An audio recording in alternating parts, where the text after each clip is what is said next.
Saudara Wakil Presiden Gibran Rakabuming mengunjungi sejumlah lokasi terdampak banjir dan longsor di Sumatera. Wapres Gibran menjanjikan distribusi bantuan akan dipercepat.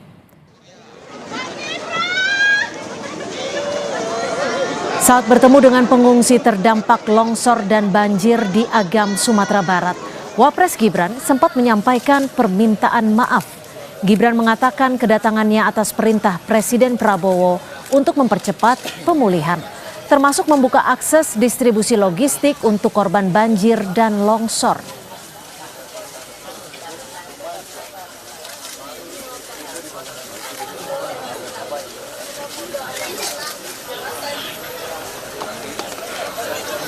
Salam dari Bapak Presiden Prabowo.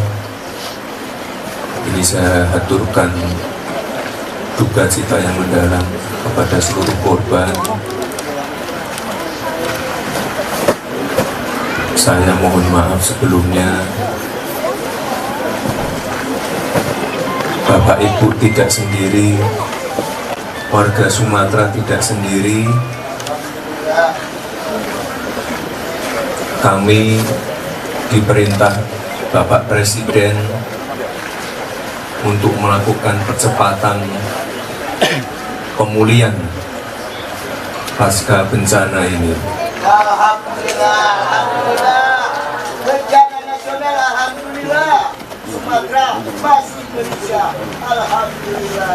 Distribusi logistik bantuan ini akan terus dipercepat lewat jalur darat, udara, laut.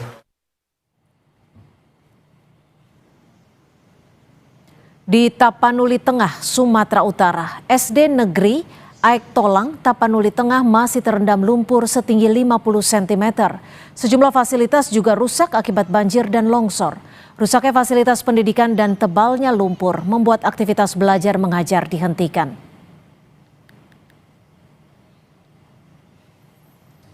Untuk mengetahui penanganan bencana di Tapanuli Tengah dan Medan, kita bergabung bersama jurnalis Kompas TV. Sudah ada Jona Hamonangan dan juru kamera Febri James di Tapanuli Tengah. Lalu ada juga memantau kunjungan dari Wakil Presiden Gibran Rakabuming di sejumlah wilayah terdampak bencana. Kita bergabung dengan jurnalis Kompas TV Nanda Aprilia di Lanut Suwondo, Medan, Sumatera Utara. Saya akan ke Jona terlebih dahulu di Tapanuli Tengah. Jona, bisa Anda gambarkan seperti apa situasi hingga sore ini khususnya di wilayah Tapanuli Tengah? Apa saja yang bisa dikatakan warga kondisinya?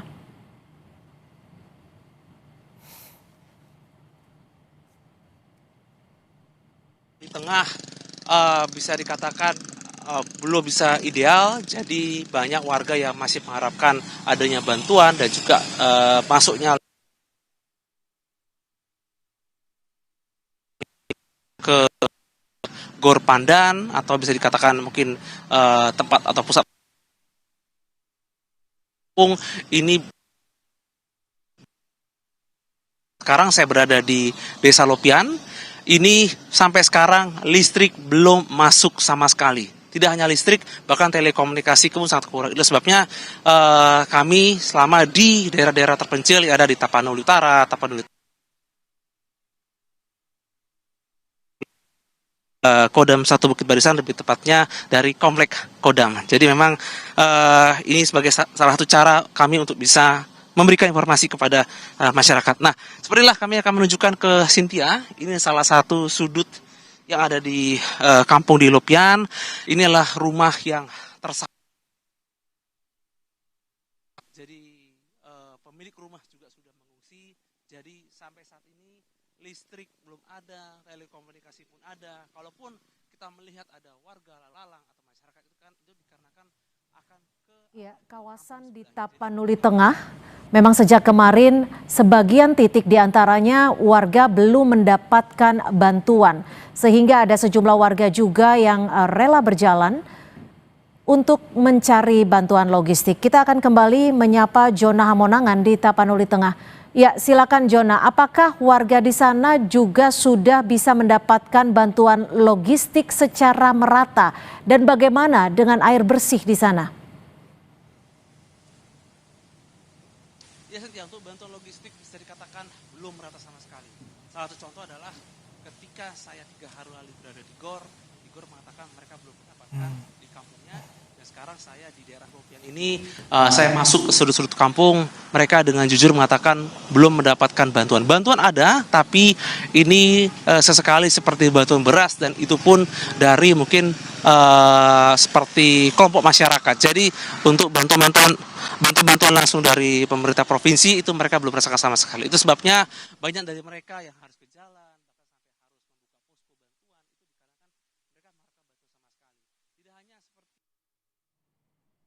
Baik, memang kita ketahui bahwa di kawasan Tapanuli Tengah ini belum mendapatkan listrik, sinyal yang buruk ataupun tidak stabil, dan juga masih kekurangan air bersih.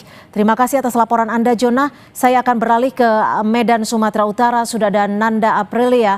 Nanda, bisa Anda gambarkan seperti apa kondisi warga khususnya yang mendapatkan bantuan hari ini? Apakah distribusi bantuan sudah menyeluruh dan merata? Dan apa pesan yang disampaikan oleh Wapres Gibran?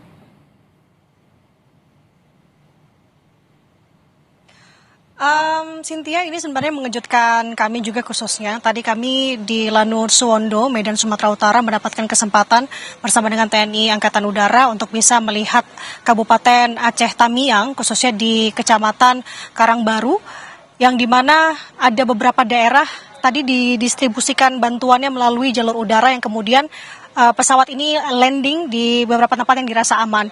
Tadi kami sempat bertanya ke salah satu warga yang mengambil bantuan di helikopter yang kami gunakan.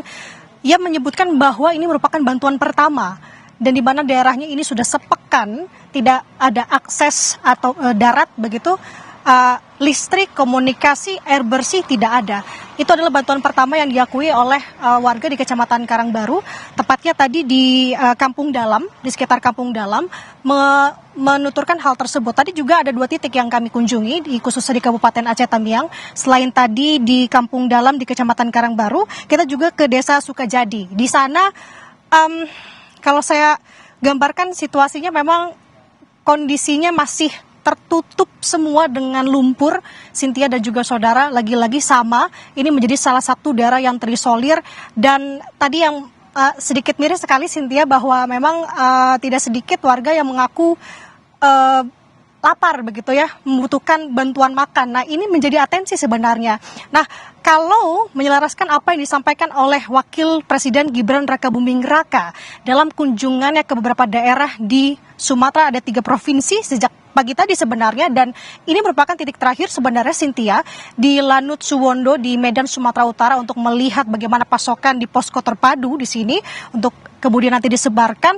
Ia menginstruksikan 2 hal kepada kepala daerah dan juga kepada warga ataupun korban terdampak. Ia, untuk warga terlebih dahulu atau korban terdampak, menekankan bahwa pemerintah tidak meninggalkan korban terdampak dan juga mempercepat proses distribusian bantuan, dan juga mendorong kepala daerah untuk bisa berkolaborasi atau berkoordinasi dengan unsur-unsur terkait seperti BNPB, TNI, dan juga Polri. Nah, kalau melihat dari kenyataan yang ada, tadi saya melihat ke lapangan, Cynthia, artinya harus benar-benar dilakukan secepat mungkin. Karena kenapa? Karena tadi salah satu penuturan dari warga di Kabupaten Aceh Tamiang yang mengaku sudah sepekan lebih, bahkan ini merupakan kali pertama yang mendapatkan bantuan. Dan kita tahu memang banyak sekali titik-titik yang terisolasi. Tentu ini menjadi dorongan, tentunya tidak hanya untuk pemerintah daerah, untuk kita semua tentunya, khususnya untuk pemerintah daerah dan juga pemerintah pusat, agar apa ini menjadi atensi, Cynthia dan juga saudara, bahwa masih ada daerah-daerah khususnya Kabupaten Aceh Tamiang yang tadi kami lihat melalui pantauan udara memang masih cukup diselimuti oleh lumpur coklat. Artinya ini menjadi lagi-lagi atensi untuk secepat mungkin adanya pergerakan ataupun bantuan yang bisa masuk, ataupun juga jalur darat yang memang tadinya terputus untuk sesegera mungkin bisa diakses. Nah, ini juga tadi menjadi salah satu saran ataupun masukan ataupun keluhan dari Bupati Kabupaten Agam, yang dimana menjadi salah satu tempat tinjauan dari Wapres Gibran. Pada pagi tadi, ia mengaku bahwa akses di Kabupaten Agam ini terputus. Ini menjadi salah satu lokasi terparah khususnya di Sumatera Barat, dan jembatan juga tidak bisa diakses, sehingga tampaknya kalau memang selain dengan jalur udara, tadi juga ditegaskan terus oleh Wapres Gibran Rakabuming Raka akan ada percepatan pendistribusian baik itu dari jalur darat, laut, dan juga udara. Artinya jalur darat ini juga harus menjadi fokus pemerintah daerah untuk bisa segera untuk dibenahi agar apa? Agar bantuan bisa secepatnya masuk juga melalui jalur darat. Artinya kita akan sama-sama cermati, kita akan sama-sama lihat dan sama-sama kita akan membantu untuk warga-warga terdampak karena Cynthia kondisinya tadi kalau saya bisa katakan menurut bahasa saya sendiri adalah cukup memprihatinkan karena tampaknya warga juga mengaku kelaparan begitu ya, meminta bantuan pemerintah untuk bisa memberikan bantuan secepatnya ke lokasi mereka. Cynthia. Ya Nanda, kalau tadi pagi Anda mengikuti pengiriman bantuan, apakah besok akan dikirimkan juga, singkat saja?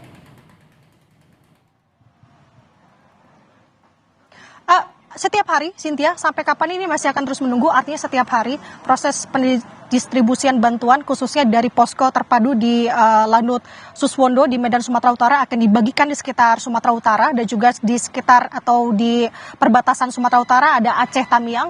Ini juga akan terus diberikan sampai apa? Sampai semua daerah rata bisa mendapatkan bantuan itu. Cynthia. Terima kasih jurnalis Kompas TV Nanda Aprilia yang melaporkan langsung dari Sumatera Utara. Jaga kesehatan Anda, Nanda, dan juga sebelumnya sudah ada Jona Hamonangan yang melaporkan langsung dari Tapanuli Tengah. Jaga kesehatan Anda, rekan-rekan.